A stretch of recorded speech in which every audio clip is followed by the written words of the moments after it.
Move to an interior room on the lowest floor of a sturdy building and avoid windows.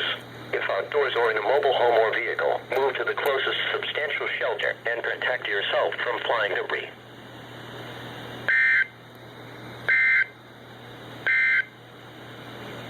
The National Weather Service in Sterling, Virginia has issued a tornado warning for eastern Charles County in southern Maryland, northern St. Mary's County in southern Maryland, southeastern Prince George's County in central Maryland, western Calvert County in southern Maryland, until 6:30 p.m. At 5:56 p.m., a confirmed tornado was reported near Hallowing Point and was moving northwest at 5 miles per hour. This tornado has been confirmed by law enforcement. Locations impacted include Hallowing Point, Golden Beach. Take cover now.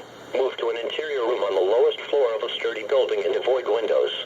If outdoors or in a mobile home or vehicle, move to the closest substantial shelter and protect yourself from flying debris. A statement from the National Weather Service.